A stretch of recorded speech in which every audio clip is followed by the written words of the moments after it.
안녕하세요. 조유미입니다.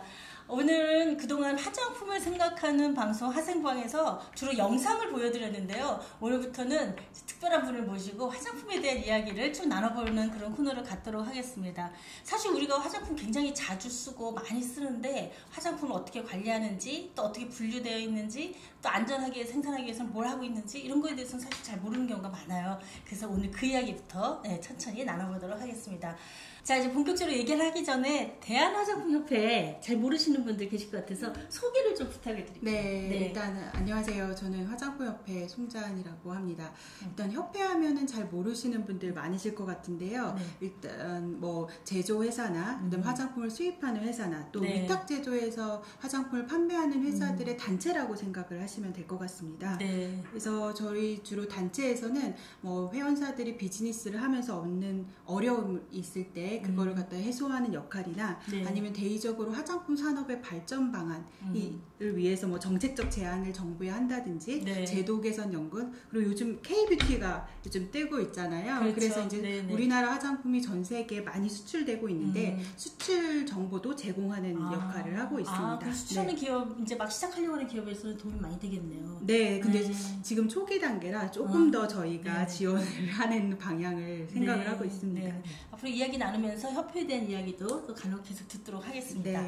자, 첫 번째 질문을 좀 드리고 싶은 게 있는데, 사실 우리나라의 좀 화장품 관리 체계, 이게 어떻게 되어 있는지, 화장품 법이 따로 되어 있는 거는 다들 아시죠? 화장품 관리 체계는 어떻게 되어 있는지 하는 것들을 좀 먼저 좀 이야기를 좀 풀어보려고 해요. 우리나라 화장품 관리 체계를 좀 전체적으로 얘기를 한다 하면은 어디서부터 시작하면 좋을지 한번 좀 말씀을 부탁드릴게요. 네, 먼저 대표님 오늘 되게 아름답게 하고 나오셨는데 워낙 화장품들이 요새 좋아요. 네, 맞습니다. 세계 최고예요. 네, 우리나라 화장품이 최근 유럽이나 미국에서 되게 각광받고 있는 게 굉장히 쉽게 화장을 할 수 있도록 하고 있거든요. 그래서 아마 아침에 일어나셔서부터 제일 출근 준비하시면서 먼저 하시는 게 화장품 화장하고 나오시잖아요. 그렇죠. 그리고 잠들기 전에도 뭐 집에 가서도 뭐 목욕하고 샤워하실 때도 샴푸 이런 거 다 쓰시는 게 이게 다 화장품입니다. 그래서 일상생활에서 이런 화장품을 갖다가 많이들 쓰고 계시는데 그냥 보통 소비자분들은 화장품이 뭐 특별한 규제나 관리 체계 없이 그냥 만들어지는 걸로 생각하시는 분들이 많더라고요. 그냥 아무나 만들어서 팔면 되는 건 줄 아는 근데 분들이 그렇지가 많아요. 않습니다. 화장품은 인체에 대한 작용이 경미하긴 하지만 어쨌든 인체에 사용되는 물품이라서 우리나라도 그렇고 뭐 전 세계적으로 봤을 때 유럽, 미국, 일본 등등에서 다 화장품 관련 법규가 있고 법령이 있습니다. 그래서 법령의 하에서 관리가 되고 있습니다. 화장품법. 네, 화장품법이요. 그 관리 부처는 그러니까 식약처인 거죠. 식품의약품안전처. 네, 지금 이제 화장품법은 식약처에서 관리가 되고 있어요. 그 화장품과 비슷한 뭐 생활용품들도 많잖아요. 뭐 화학제품, 생활화학제품도 있고. 또 의학 외품 뭐 이런 것도 있고 일반 공산품도 있잖아요. 그래서 뭐 그게 품목별로 조금씩 나눠서 부처도 조금씩 다른 것 같아요. 그 전체를 한번 정리해 주시면은 우리가 이해가 좀 도움이 될 것 같아요. 일반적으로 저희가 많이 생활 속에서 접하는 게 공산품이 있을 것 같고요. 방금 전에 말씀해 주신 거. 그다음에 의학 외품이라고 하는 게 조금 일반 소비자한테는 좀 생소한 용어기도 하는데 그 의학 외품을 소비자들이 이제 최근에 많이 알게 된 거는 마스크. 그렇죠. 미세먼지 심해서 마스크팩 쓰시면서 아마 마스크팩이 의학 외품이라는 거 많이 접하게 됐을 텐데 사실은 일상생활에서 쓰는 치약, 그다음에 구강청결제 이런 것도 다 의학 외품에 들어갑니다. 그리고 생리대, 화장품하고는 좀 다른 거죠. 의학 외품은. 그리고 생리대 이런 것도 의학 외품에 들어가고요. 최근에는 또 위생용품이라고 해서 주방 세제라든지 그다음에 기저귀라든지 뭐 젓가락, 뭐 이쑤시개 이런 좀 더 생활 일상용품 중에서 보건 위생의 관리가 필요한 제품을 위생용품이라고 하고 있습니다. 그 위생용품은 어디서 관리하고 있는 거예요? 그것도 식약처에서 관리하고 계시고요. 그다음에 이제 화장품이 있습니다. 인체 용모를 아름답게 보이게 하거나 아니면 청결하게 유지를 하거나 그런 제품은 이제 화장품도 식약처에서 관리가 되고 있고 화장품법이 따로 있어서 별도의 화장품법에 따라서 관리가 되고 있습니다. 그러면 식약처에서 관리하는 것은 화장품, 의약외품, 보건위생용품 뭐 이렇게 분류할 수가 있을 것 같고, 그 다음에 공산품은 산업통상자원부에서 관리가 되고 있고, 거기서 관리하고 있고, 쉽게 생각하시면 인체에 사용되는 제품 군에 대해서는 식품의약품안전처에서 관리가 되고 있고요. 그 외의 제품에 대해서 공산품은 산업통상자원부에서 관리가 되고 생활화학 제품들 있잖아요. 예를 들면 세제라든지 그런 거는 또 저희 환경부 네, 그건 이제 네. 화학 물질 베이스 단에서는 네. 환경부에서 이제 물질에 대한 관리를 하는 거고, 예. 세제는 이제 그 세제 자체에 대해서는 식약처에서 또 관리를 하시고. 아, 네. 그러니까 물질은 환경부고 제품으로 네. 돼 있는 네. 건 또 식약처나 네. 이렇게 네. 또 달라질 수가 네. 있고 그렇게. 그러니까 이게 관리 체계가 제품에 따라서 또 막 이렇게 다양화돼 있어서 맞습니다. 소비자 입장에서는 뭐 그걸 하나씩 따져가면서 할 수 없는 거고, 그래서 뭔가 좀 이용자 중심으로 좀 단일한 체계 이런 것도 좀 필요하지 않을까 이런 생각이 좀 들기도 해요. 네. 근데 어쨌든 우리 주제는 화장품. 네. 화장품은 식품의약품안전처에서 관리하고 있고 화장품법이 따로 있다 하는 거 오늘 꼭 기억하시면 좋을 것 같고요. 자, 그 다음에 화장품 법 아까 말씀하셨는데 법에는 주로 어떤 내용이 들어있는지. 일단 기본적으로 화장품 법에는 화장품이란 무엇인가, 그래서 화장품의 정의부터 들어 있습니다. 그래서 화장품의 정의가 뭐 우리가 일상생활에서 늘 쓰지만 간단히 말씀드리면 뭐 인체 청결하게 하고 미화를 하고 그다음 매력을 더 증진시키고 피부 모발 건강을 유지 증진해서 결국에는 인체에 문지르거나 바르거나 뿌리는 용도로 사용되는 제품입니다. 그래서 이게 사실 예전에는 오래전에 뭐 한 10년 전에는 먹어서 예뻐지게 하는 이런 제품들도 있었어요. 그렇죠. 네. 근데 그거는 이제 화장품 용도가 어디까지나 인체를 바르고 문지르고 하는 거라서 그거는 이제 화장품이 아닙니다. 먹어서 예뻐지게 하는 그러니까 거. 일단 밖에다 바르는 거, 뿌리는 네, 거, 네, 이런 뿌리는 거 거죠? 그런 것들이죠. 그래서 네. 법에서는 기본적으로 이게 화장품이란 무엇인가라고 하는 게 정의가 돼 있고 그 화장품에 지금 말씀드린 정의는 우리나라뿐만 아니라 뭐 유럽이나 미국이나 국가적으로 거의 비슷합니다. 네, 그래서 기본적인 화장품 정의와 함께 그 다음에 화장품에 사용되는 원료나 그다음에 화장품 유통됐을 때 어떤 안전 기준, 그 다음에 이제 화장품의 안전 관리를 위한 뭐 제조업자나 아니면 책임 판매업자가 준수해야 될 의무사항, 그리고 또 하나의 사항은 이제 소비자들한테 이 제품을 바르게 사용할 수 있도록 정보를 제공해야 되잖아요. 그래서 포장에 기재되는 사항들에 대해서 정하고 있고요. 표시사항들에 대해서 정하고 있고요. 이제 그런 사항들을 기반으로 해서 이게 잘 준수가 안 됐을 때 어떤 제조업자나 책임 판매업자들의 뭐 벌칙이라든지 처분 사항도 함께 정하고 있습니다. 자, 그러면 화장품 제조사들이 이제 제조한 걸 우리가 사니까 제조하려면은 그냥 마음대로 자기가 멋대로 막 할 수 있는 게 아니라 일정한 법적인 절차가 있어서 그에 따른 뭐 등록이나 허가나 이런 걸 받아야 되는 거죠? 네, 맞습니다.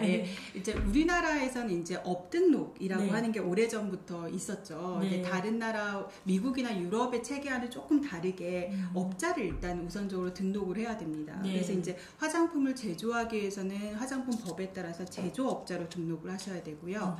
그 제조가 아니라 내가 다른 제조소에 위탁해서 제조를 하거나 자기가 직접 제조하지 않고 다른 데다 위탁을 해서 내 브랜드를 가지고 내가 브랜드 오너죠. 그 제품에 대한 품질과 안전은 내가 지는.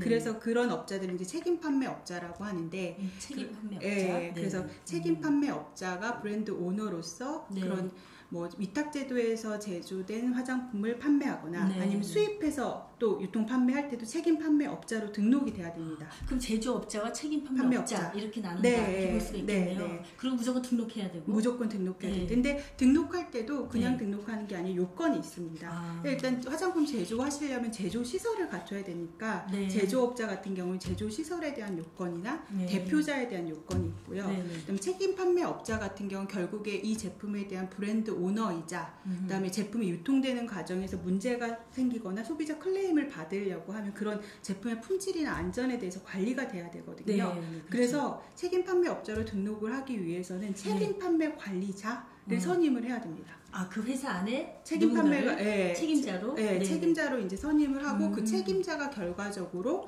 그 제품의 어떤 품질이라든지 안전에 대해서 관리를 하는 역할을 하게 되는 거죠. 그러면은 예를 들면 우리가 이렇게 동네나 이런 데서 보면 천연 화장품 이래가지고 소규모로 조그맣게 막 집에서 만들어서 팔기도 하고 이런 거 하잖아요. 그런 경우는 그렇게 법적인 등록을 안 한 경우들도 굉장히 많이 있을 것 같은데. 사실은 이제 그냥 저희가 일반적인 판매점이나 아니면 브랜드샵에서 사는 제품은 다 그 제조업자로 등록된 데서 그렇죠. 파는 데고요. 네. 그렇게 소규모로 아마 조금씩 공방에서 하시고 있는 경우는 주로 이제 네. 제조업을 해서 정식적으로 판매하는 거는 금지가 되어 있고 네. 이제 그런 키트용 제품을 갖다 그 장소에서 본인이 그냥 만들어서 하는 DIY라고 하는데 네. 그런 거는 DIY는 네. 본인 소비자가 직접 만드니까 네. 그런 건 허용이 되어 있다고 네. 할 수 있어요. 어쨌든 본인이 만들어서 소비자에게 완제품을 파는 경우에는 다. 규모에 상관없이 네. 일단은 법적으로 등록을 하셔야 등록을 돼요. 하는 게 맞는 거네요. 네네네. 그러니까 우리가 이게 등록된 업체인지 이런 소규모로 판매할 때는 좀 확인해 보는 것도 필요할 것 같아요. 네, 근데 그런 거는 식약처 일단 홈페이지를 보시면 네. 의약품 통합 정보 시스템이라고 있습니다. 통합 정보 시스템. 네, 네. 의약품 네. 통합 정보 시스템을 이제 인터넷에서 검색을 하시면 네. 거기에 업체 정보가 있습니다. 그래서 네. 그 업체 정보에 업체명을 넣으시면 네. 그걸 알 수가 있으실 것 같아요. 네, 네. 자, 그 다음에 좀 화장품에서 제일 중요한 게 사실은 원료인데, 네. 왜냐하면 화장품이라는 게 원료를 배합해가지고 자기만의 네. 어떤 이 내용에 따라서 이걸 만드는 거잖아요. 네, 네. 그래서 그 원료가 굉장히 중요한데, 이 원료는 뭐 그냥 아무나 쓸 수가 있는 건가요? 그 아니요, 원료에 대한 사실 어떤 규정도 있을 것 사실 같아요. 대표님 말씀하시다시피 화장품이 원료가 이제 혼합되어 있는 네. 거라고 생각이 되잖아요. 그래서 네. 이제 화장품 회사들도 이제 원료에 대한 관리를 하고 있고, 그다음에 그 원료에 대해서도 화장품 법에서 네. 그 정하고 있습니다. 예. 그래서 이제 화장품 법에서 이제 제품에 사용하지 말아야 될 원료, 배합 금지 원료라고 하죠. 배합 금지 원료. 네, 그다음에 이제 제품에 사용할 수는 있는데 그 위해성 평가 결과를 통해 가지고 일정 농도 범위 내에서 일정 조건 범위 내에서 사용을 허용한 원료, 네. 그러니까 사용 제한 원료라고 하죠. 사용 제한 원료. 네, 네. 그런 원료들이 아예 식약처에서 이제 규정을 하고 있고요. 그 밖에 이제 특별한 원료로 뭐 보존제를 사용한다든가 아니면 색소를 사용한다든가 네. 그다음에 자외선 차단제 네. 같은 경우는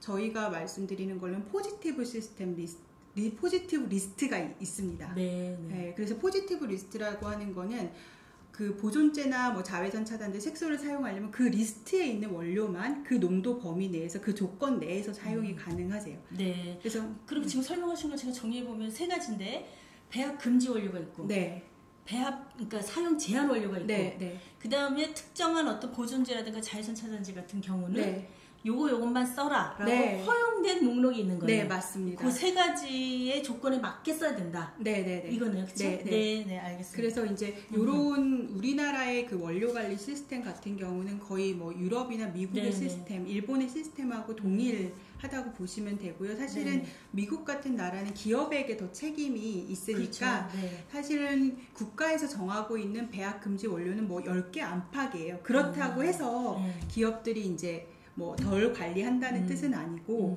이제 국가에서 관리 체계는 그렇습니다. 네. 근데 미국 같은 경우에는 소송 제도가 워낙 맞습니다. 발달돼 있어서 네, 우리나라랑 문제가 좀 있으면은 그렇죠. 네. 소송을 통해서 이제 소비자한테 그렇게 그렇죠. 배상의 책임이 있는 거죠. 그렇죠. 그랬을 때 제대로 기업이 안전장치 안 해놓으면은 몇 배의 배상을 하기도 하고 그쵸, 그러니까 그쵸. 알아서 하는 체계고 되고 우리나라는 아직은 그런 체계는 아니고 우리는 미주알 고주알 네. 해놔가지고 네. 요대로 해라 이렇게 네. 하는 체계고 아직은 또 소비자분들도 저희가 의견을 들어보시면 네. 그 정부에서 뭔가 이렇게 책임을 해주기를 아직까지는 아직까지는 네, 네, 그렇습니다. 우리가 좀 더 선진 시장으로 발전하면 그렇게 기업이 스스로 책임을 자기 제품에 안전수준을 네. 높이는 노력 이런 네. 것들을 더 해갈 거라고 생각이 됩니다. 자, 그러면은 화장품을 만들어서 판매할 때 제조나 판매 업자들이 등록을 해야 된다 하셨는데 네. 안전이 하여튼 가장 중요하니까 네. 안전을 위해서 반드시 지켜야 될 의무사항 뭐 이런 것들이 좀 있을까요? 이 기업들이 사실은 이제 지켜야 될 거? 법에서 전체적으로 이제 화장품의 어떤 책임 판매업자나 네. 제조업자가 준수해야 될 사항은 법에 나와 있고요. 네. 아마 업자 스스로도 그 연구 개발에서 화장품의 원료 처방할 때부터 그 법에서 규정되어 있는 배합 금지 원료를 사용하고 있는지 네. 아니면 사용 제한 원료를 한도에 맞게 사용하고 있는지 네. 아니면 그 자기가 사용하고 있는 원료가 원료의 특성 같은 걸 잘 확인하시고 사용하시고 계시고요. 네. 그렇게 해서 이제 처방이 개발되면 제조소에서 제조를 하면 반제품이 나오겠고 네. 제조 공정을 더 거쳐서 완제품이 나오면 중간중간 단계마다도 시험 검사를 하십니다. 네. 그래서 시험 검사 결과 이제 정부에서 정하고 있는 유통화장품 안전관리 기준에 따라서 그 기준에 적합한 제품이 소비자한테 제공되는 건지 확인을 하시죠. 네. 그러니까 기업이 그런 것들이 자체적으로 잘 돌아가는 기업 민지에 대한 네. 판단 이거를 네. 이제 소비자가 일차적으로 좀 해보는 게 필요한 것 같아요. 네. 왜냐면은 뭐 로드샵이나 이런 데 가면 워낙 저렴하고 네, 네. 표시나 이런 것도 제대로 안 된 것들도 많고 네. 뭐 이래서 네. 과연 이게 제대로 공정을 잘 지켜서 만들어진 화장품이냐 아니냐 네. 이걸 판단해 보는 게 이제 1차인데 네. 거기에서 가장 기준이 되는 거 요거가 있으면 괜찮다고 일단 볼 수 있다 뭐 이런 게 혹시 있을까요? 일단은 우리나라는 생각보다 네. 법규에서 정하고 있는 사항이 굉장히 네. 촘촘해요. 네, 네, 그렇게 되기 때문에 네. 일단 어느 정도 규모가 있고 적합한 게 하라고 하면 그 안전 기준에는 맞는다고 생각을 하고요. 식약처에서도 주기적으로 이걸 한 번씩 시장에서 수거를 해서 모니터링을 하고 계시더라고요. 그래서 네. 일단 법규를 준수한 제품이면 네. 그 안전 기준에는 적합한 제품이라고 생각이 듭니다. 제가 보기에 이제 등록이 제대로 돼 있고 표시사항이 정확하게 되어 네. 있는 제품들은 일단 기본적인 공정들이 네. 법적인 절차에 네. 맞춰서 나왔다라고 네. 볼 수는 있겠다. 네. 그래서 그게 이제 가장 기본인 네. 것 같아요. 네. 자, 오늘 이제 화장품 우리나라 관리 체계가 어떻게 돼 있는지, 그리고 법에서 다루고 있는 내용이 뭔지, 또 화장품을 아무나 그냥 막 만들어서 파는 게 아니라 조건을 갖추고 등록하고, 그리고 원료도 네. 정부에서 정한 일정한 규제 안에서의 원료를 사용해야만 화장품으로서 제대로 유통이 될 수 있다라고 하는 사실을 이제 함께 이야기를 나눠봤습니다. 네, 다음 시간에는 기능성 화장품에 대한 이야기를 좀 해보려고 해요. 계속 우리 화생방 이 영상 많이 봐주시고요. 구독, 좋아요 꼭 부탁드릴게요. 네. 우리 부장님 다음에 또 오셔서 좋은 얘기 또 나눠주십시오. 네, 감사합니다. 네. 네. 구독, 좋아요 부탁드려요.